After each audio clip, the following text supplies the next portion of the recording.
When you enter retirement, you want to free your wealth from the market swings and the life events that can hold back your portfolio. Phil Telpner can help you find that financial freedom you deserve.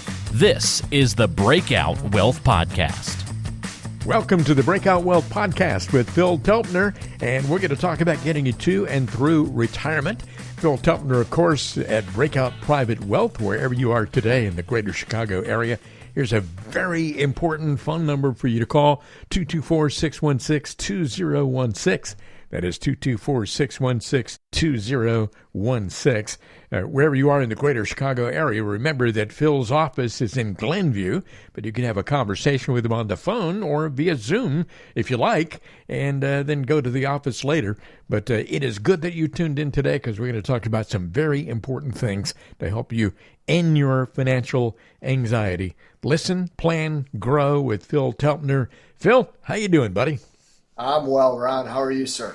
All right. It's been a while since we talked, and I am looking forward to the show today because we have some very important things to talk about. And, you know, there are so many money ads on TV in particular, but everywhere you see them, we're absolutely bombarded with ads every day in all forms of media.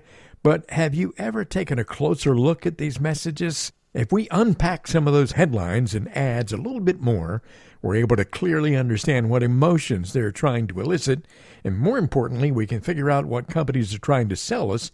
For this episode, I thought we would call on old Phil here to explain all this stuff. We just perused the internet for a couple of hours and kept track of various financial planning, investing, and retirement ads that we came across, and let's pick some of these apart. These messages that popped up, Phil, and see if it helps us become savvier savers. First of all, I have heard the message, invest like the 1%. What in the world does that mean, and what are companies trying to do when they use that phrase? God, that's a good one to start.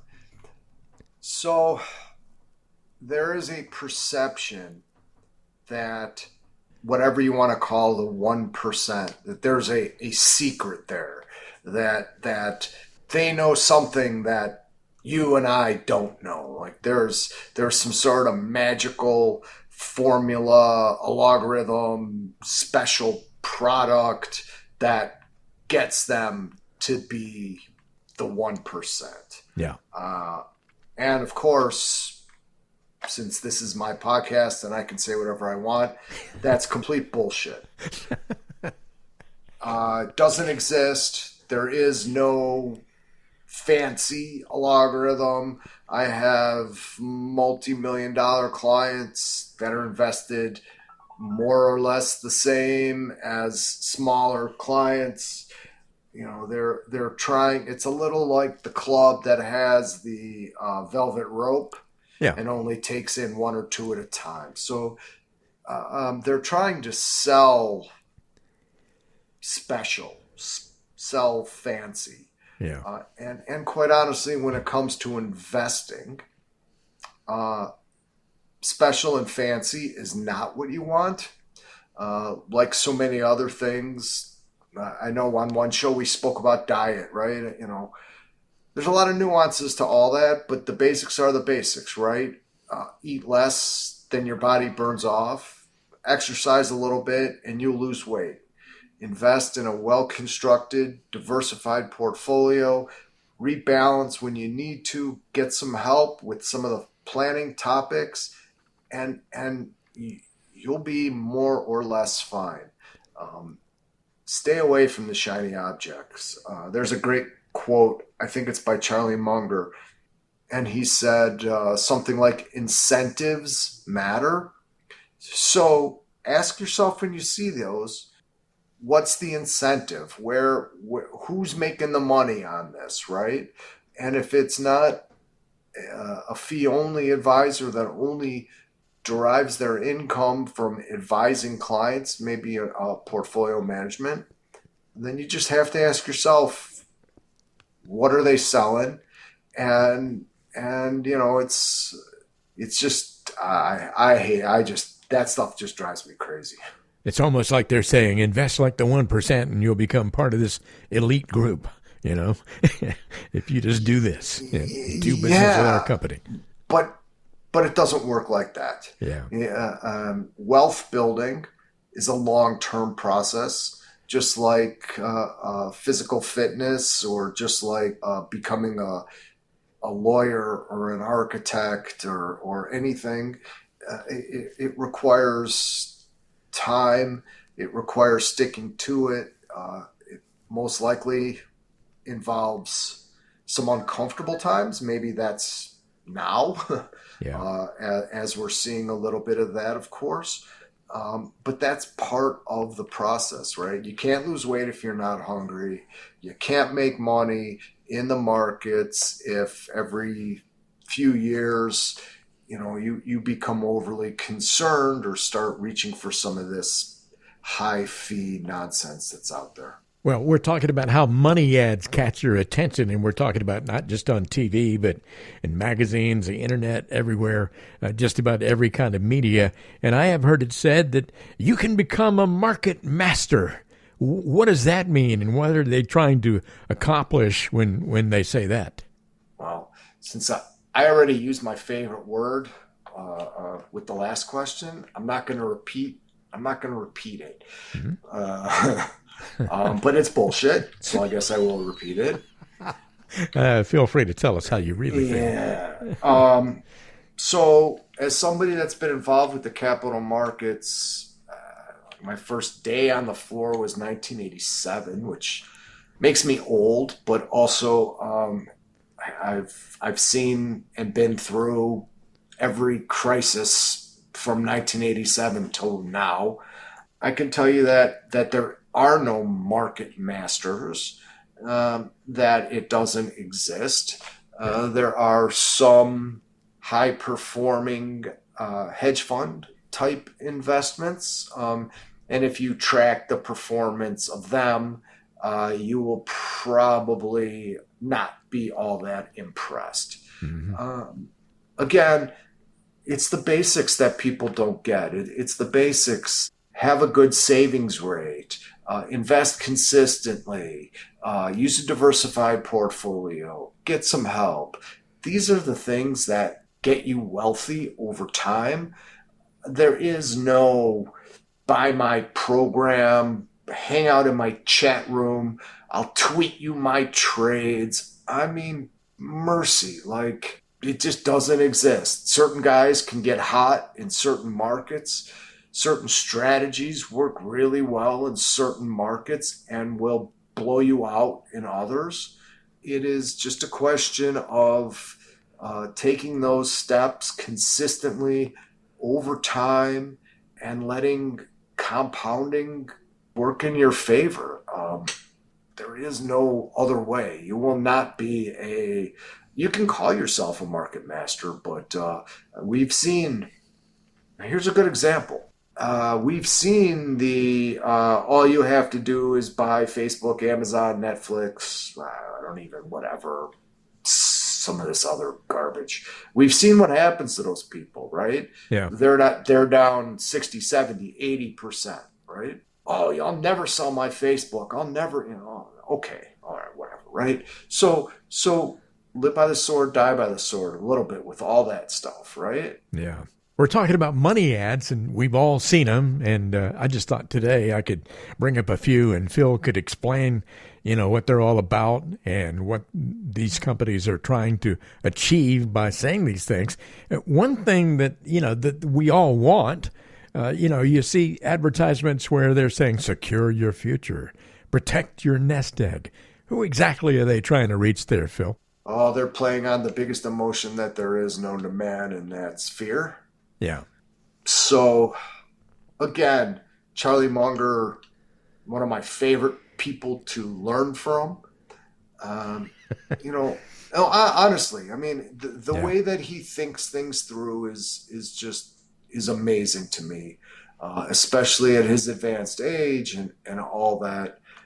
But let's look at the incentives, right? If I have to scare you into doing something so I can collect a commission, is that in your best interest? Is that really what you need, right? No.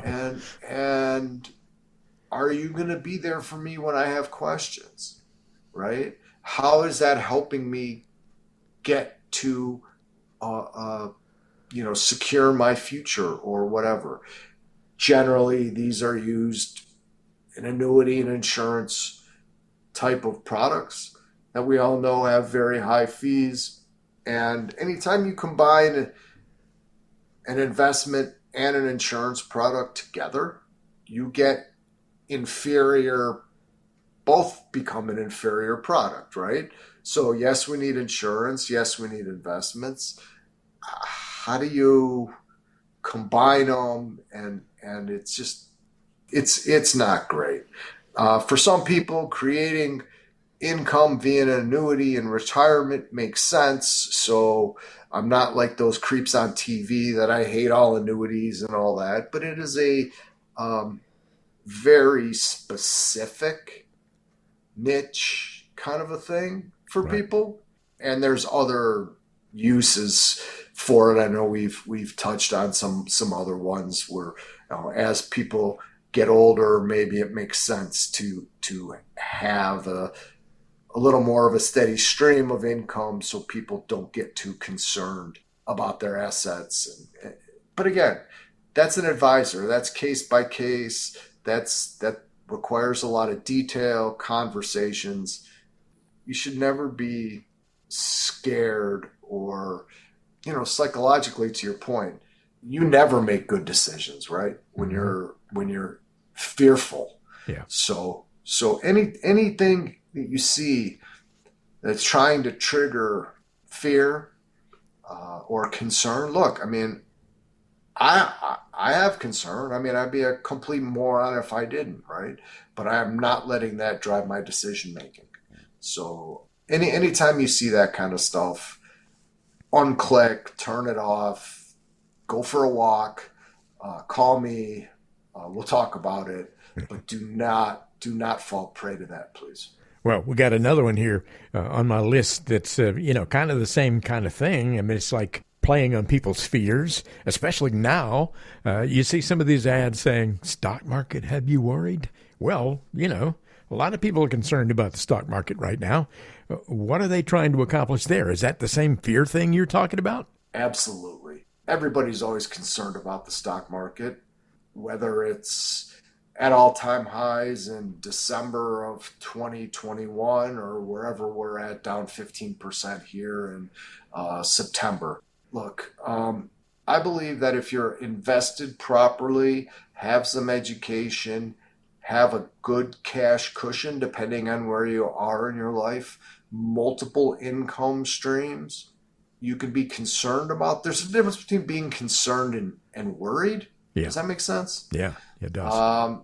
And I would just advise people, that's kind of how I advise my clients. Look, nobody likes to see down months, down quarters, especially me, right? But that's just inherent in the journey that we have as investors. Look, if there wasn't some variability of returns or drawdowns, all right, let's call it what it is, we would not be compensated for being long-term owners of equities. Yeah. And then we might as well just put our money, I don't even know what, in the bank or something, right? So there'd be no reward for any of this. So as far as I'm concerned, these markets shake out people that shouldn't be there anyway, shake out companies that shouldn't be there anyway, selling the shit that we just talked about. And what it leaves is a fresh starting ground for real investors to profit and compound in the future. Yeah. Well, here's a message that comes through for me. To me, it means you better do some planning. Income should never retire. Replace your paycheck for life. That immediately leads me to think that they want you to think about that and think about, how in the world can I replace my paycheck? And so that seems to me to be a pretty effective method of advertising. Yeah, that doesn't. They're selling the annuity product is what they're doing. Okay. Oh, okay. But the concept is valid. Mm-hmm. So, the challenge that we have is how to turn assets into income. Yeah. Okay. Now, provided you have enough assets and don't need a lot of income, it's not a big deal. If that's going to be a little bit of a stretch, I work with a lot of Gen X clients. So we work on multiple streams of revenue. We really, really work on savings rate hard. And I don't mean, you can't go to Starbucks or any weird stuff like that, but savings rate, liquidity, all these things, because if I can take somebody at 50, 45, 50, 50, by the time they get to 67, 68, 69, wherever, these conversations are so much easier. If you're just like thinking of leaving the workforce next year, that can be a little hard. I almost always advise some sort of part-time work. Quite a lot of people, more than you would think, have a hard time spending their assets. You could spend income, right? Income's easy to spend. Right. Spending assets, that's a psychological thing. And then drawing money out of portfolios when they're not performing, such as this year, that can be tough too, as it really impacts your compounding. I think from where I sit, the risk for us isn't, I don't want to minimize any of this, but isn't Russia or Ukraine or who's going to be the next president. I think the risk that we have is we're going to live too long. There's a good chance that we're going to live to 100, longer. I don't even know, right? So there's a very good chance that we could be, quote unquote, retired longer than we worked. So think about that for a minute, and think about without a pension, what we think is a traditional retirement is not going to be for this next generation of retirees. We're going to work longer. We're going to need some sort of a bridge income, or want a bridge income. It's better financially and it's better mentally too. So I got a lot of thoughts on that, of course, but I'll stop right there. Well, I will start by giving everybody the phone number if they'd like to have a conversation with you more about all of this, Phil. And I know you have a lot more to say because you always have a lot to get off your chest. 224-616-2016. He will always tell it to you like it is, and will spare no words. Phil Telpner, 224-616-2016. He's a guy who's been doing this in the financial industry since way back in 1987. If you'd like to have a conversation about your financial scenario, well, then call 224-616-2016 and make it happen. Phil Telpner of Breakout Private Wealth. This is the Breakout Wealth Podcast. Thanks for listening. Thanks, Ron.